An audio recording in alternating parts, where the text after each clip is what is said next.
তখন ঘড়িতে রাত ২টারও বেশি সময়। শিশু থেকে বুড়ো বিমানবন্দর এলাকায় হাজার হাজার মানুষের অপেক্ষা। সেই অপেক্ষা কয়েকদিন বা কয়েক ঘন্টার নয়, এটা যে ১৪ বছরের তীব্র আকাঙ্ক্ষা পূরণের একটি রাত। অবশেষে নির্ঘুম ভক্তদের সেই প্রতীক্ষার অবসান হলো। মধ্যরাতে মেসি বিমান থেকে নামতেই সমর্থকদের চিৎকার আর জয়ধ্বনিতে কেঁপে উঠল পুরো বিমানবন্দর চত্বর। কাছ থেকে একবার ফুটবল বিশ্বের নক্ষত্রকে দেখতে অধীর আগ্রহে শুধু ভারতের মানুষ নয়, দক্ষিণ এশিয়ার বিভিন্ন প্রান্ত থেকে ভিড় করেছেন অনেক মেসি ভক্ত। It's very good. It's one of my dream just to see Messi.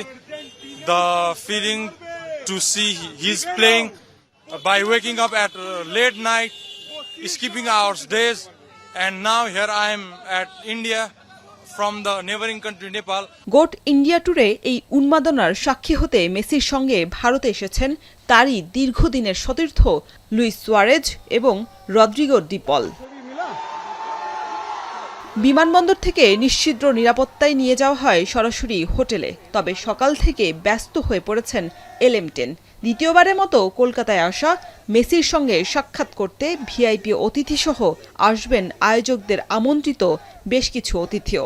এরপরই ৭০ ফুট উচ্চতার তৈরি নিজের ভাস্কর্যের উদ্বোধন করবেন তিনি। তবে সেটি সশরীরে নয়, অনলাইনে। দিনের সবচেয়ে বড় আকর্ষণ থাকবে সন্ধ্যায়। যুব ভারতী স্টেডিয়ামে একটি প্রীতি ম্যাচে অংশ নেবেন বিশ্বকাপ জয়ী এই অধিনায়ক। সেখানে ভক্তদের সাথে সরাসরি কথা বলার আনুষ্ঠানিকতা রেখেছে আয়োজকরা। আর এই পর্ব দিয়েই কলকাতার ব্যস্ততার ইতি টানবেন বিশ্ব ফুটবলের খুদেই জাদুকর শরীফ রওশন। এখন।